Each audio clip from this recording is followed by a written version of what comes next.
ꯀꯥꯏꯗ ꯂꯩꯔꯤꯅꯣ? ꯀꯥꯗ ꯂꯩꯌꯦ. ꯍꯥꯏꯔꯣ ꯍꯥꯏꯕꯅꯦ, ꯍꯥꯏꯔꯣꯕ.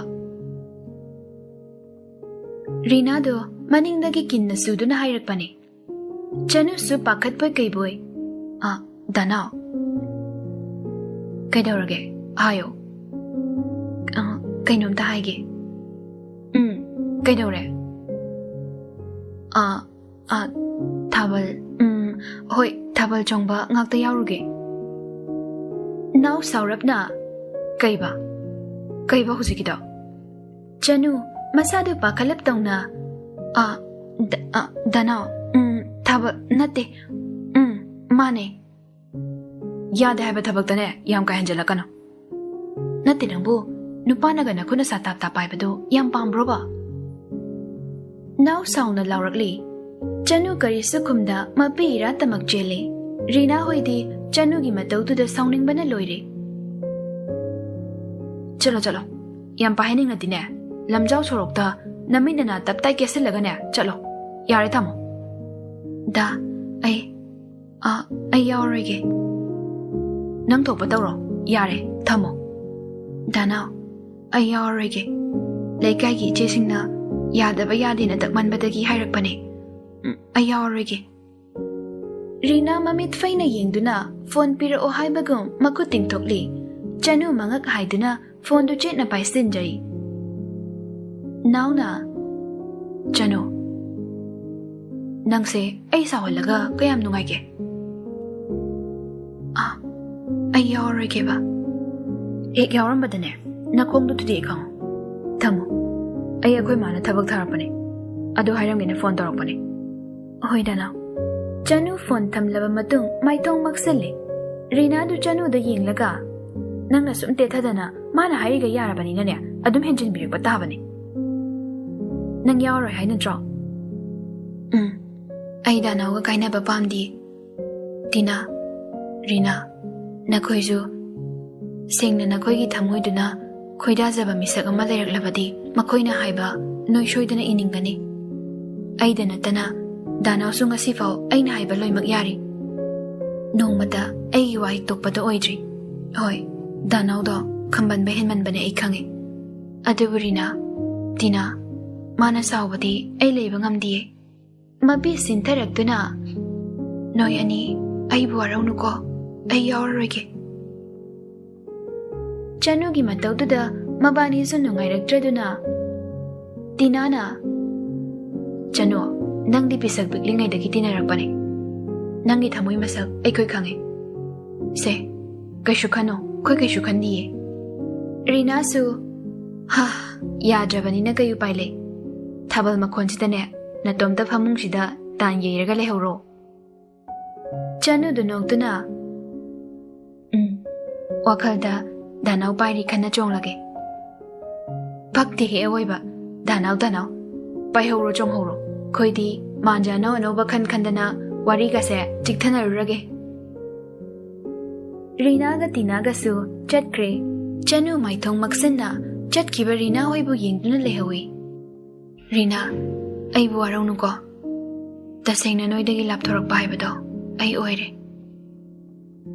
ꯅꯨꯃꯤꯗꯥꯡꯒꯤ ꯃꯇꯝꯅꯤ. ꯊꯥꯕꯜ ꯆꯣꯡꯕꯒꯤ ꯃꯈꯣꯜꯗꯨ ꯇꯥꯕꯗ ꯆꯅꯨꯗꯨ ꯍꯤꯞꯂꯝꯕꯗꯒꯤ ꯐꯨꯛ ꯍꯧꯒꯠꯂꯛꯇꯨꯅ ꯐꯝꯃꯤ. ꯆꯅꯨꯗꯨ ꯑꯃꯨꯛ ꯍꯧꯒꯠ, ꯑꯃꯨꯛ ꯆꯠ, ꯑꯃꯨꯛ ꯐꯝꯗꯨꯅ ꯂꯩꯔꯤ. ꯀꯥꯟꯅꯗꯦ, ꯏꯇꯣꯝꯗ ꯆꯣꯡꯊꯣꯛꯀꯦ. ꯃꯊꯟꯇ ꯀꯥ ꯃꯅꯨꯡꯗꯨꯗ ꯊꯥꯕꯜꯒꯤ ꯇꯥꯟꯊꯥ ꯆꯥꯅ ꯆꯣꯡꯂꯤ. ꯋꯥꯔ ꯃꯥꯜꯂꯦ ꯐꯃꯨꯡꯗ ꯑꯃꯨꯛ ꯀꯥꯈꯠꯇꯨꯅ ꯐꯝꯃꯤ. ꯍꯧꯖꯤꯛꯐꯥꯎ ꯀꯦꯝꯒ ꯍꯥꯏꯔꯛꯇꯦꯕ. ꯅꯨꯡꯉꯥꯏꯅꯤ ꯃꯥ. ꯐꯣꯟꯗꯨ ꯂꯧꯊꯣꯛꯇꯨꯅ ꯀꯣꯜ ꯇꯧꯏ. ꯅꯥꯎꯅ, ꯆꯅꯨ ꯁꯣꯔ ꯊꯕꯦꯠ ꯍꯣꯟꯗꯨꯅ, ꯉꯁꯥꯏꯗꯩ ꯀꯩꯗꯧ ꯂꯩꯔꯨꯏꯕ? ꯆꯥꯛ ꯇꯣꯛꯇ ꯉꯥꯏꯔꯤꯌꯦ. ꯀꯩꯗꯧꯔꯦ ꯁꯣꯔ ꯊꯕꯦꯠ ꯍꯣꯜꯂꯤꯗꯨꯅ? ꯅꯪꯕꯨ ꯅꯁꯥ ꯉꯝꯗ꯭ꯔꯕꯣ? ꯅꯥꯎꯅ ꯄꯥꯈꯠꯅ ꯍꯥꯏꯔꯛꯄꯅꯤ. ꯊꯥꯕꯜ ꯆꯣꯡꯕꯩꯅꯦ. ꯅꯥꯎꯗꯤ ꯆꯅꯨꯒꯤ ꯋꯥꯍꯩꯗꯨꯗ ꯈꯪꯁꯥꯎ ꯁꯥꯎꯔꯛꯇꯨꯅ, ꯑꯩꯅ ꯀꯩ ꯍꯥꯏꯒꯦ ꯍꯥ? ꯑꯩꯅ ꯌꯥꯗꯦ ꯍꯥꯏꯅ ꯌꯥꯔꯦ, ꯅꯪ ꯊꯣꯛ ꯇꯧꯔꯣ, ꯊꯝꯃꯣ ꯌꯥꯔꯦ. ꯗꯅꯥꯎ, ꯔꯨꯝ ꯃꯅꯨꯡꯗ ꯆꯣꯡꯕꯁꯨ ꯌꯥꯗꯕ꯭ꯔꯥ ꯍꯥꯏꯁꯦ? ꯀꯩꯕ? ꯊꯥꯕꯜ ꯃꯈꯣꯜꯗꯨꯗ ꯏꯇꯣꯝꯇ ꯇꯧꯐꯝ ꯈꯪꯗꯗꯅ ꯀꯥ ꯃꯅꯨꯡꯗ ꯆꯣꯡꯕꯅꯦ. Now Chanugi wahayduda khangauda chimbal da nokfet tawjay. Ngasay na hayramu yadro. Aidi kada fawdi yabra na chonglubani. Chanu ju momon tawzana. Chanu na thabal chongningbadu ubada now na. Chanu nangbu thabal yingningbro. Yingningdeda. Sengabo. Sengbudi sengde adoyju yingningde. Ay lakese. Maya yingjero. Yam keram kanuko. Chay jani. Nawa makatada phone kakki. Kainu pano hojiktaga. Chanu do hawgatuna loisinjari. Now su gari su do paiduna thoglai. Mangina. Now nang bukai chatki haibano. Ima thabal ngakta yenguge kuiroye. Nasado inghanganuko. Natte nangbu hidakadi charabo.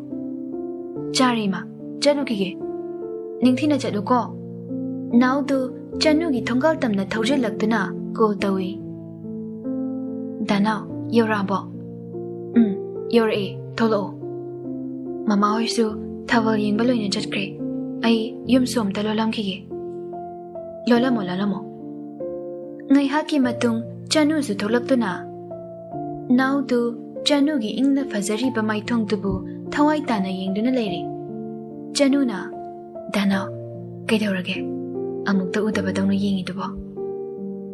Chanu nangi phajabase thabal magi mangalagtana hena magun leibagum tawi. Thabal magi mangalbu nangi inglaba maithongduna maithiba piraboiningi. Chanu du ikaina yare chachilao. Gari se sida kamlam lage. Asumna thabal mafamda lagtuna famina duna yengli.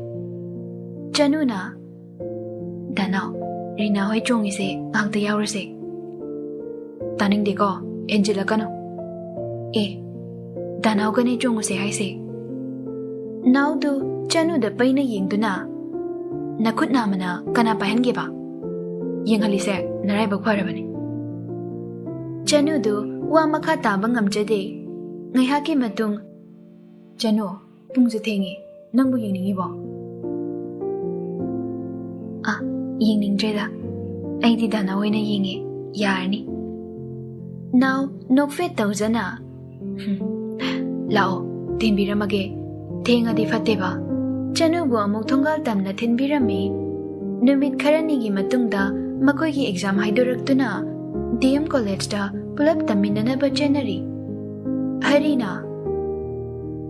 Chanua Nangna paisa kya pami ba? Khangdi baba tinana hangakani haibani.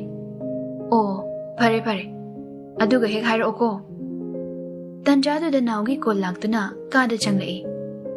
Danao Chano dangi su yauna emisan taram labane.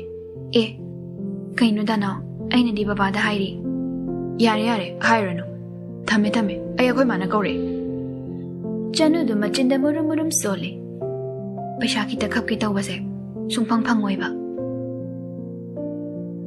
College ahan makaba numini Chanu do namdana Rina hoina puduna lagli. Ngayaki matung now do sauna changlagtuna mamit khana yenglai. Chanu na ngakna yenglai. Now wa matangangda mamit paina yenglam laga changki. Chanu su ngayak tana boy kaiboy tuna chatki. Rinana Masinu pize now the siduni. Mano in a henjile. Tina sukumlai. Sinadi adung waja batavani. Henmangre, my now jizu. As yare changase. Chanu su chenchilagtuna. Danao amtangai komi. Tongjin duda kanglep na sauna yenglagtuna. Chanu wamakatara kano. Class pasani yao. Yare pamuro. Danao kaigi. Chanu wangang baloi jingai. Aina pamuro haise kanadano. Now mamit khana yenglai. Chanu zuki raduna mamai nontaduna manungda changki. College to the ahanba oibaga mayam sumarang ni langnariba. Adubu naudu kanaga suwari sada matanta makut ani paisinduna family. Naugi matawduda Chanudu nungaitana yingdana lay. Rinana Kaidore Amasina Ungisina Hantangna mo kay matangino Chanu du tapna Khangdi kaygino Ko basu yade Khangde dai bema khoi su kai haigatabano Naugi mong sidi Nangne to kay tong nahuro Magi mong sidi life au khang bangamui Chanu du tapna Rina ay awaba kaya khangzarage Adubu Danau kainabagi may jakti Ay khang bangamloy Danau yaudana Ay hing bangamloy Khangza laksadreda Nauna mahi thajin kraba kaino Nangne bunghong hong koy bema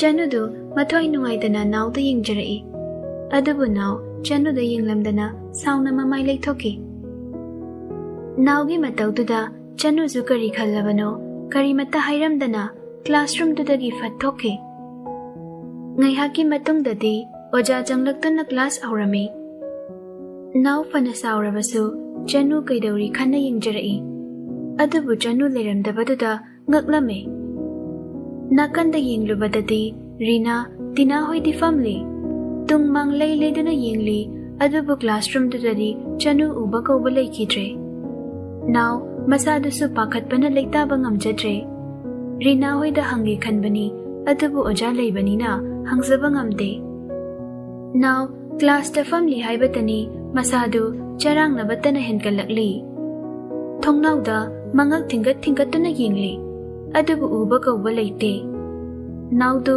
upai laita makut masa thek tuna khangli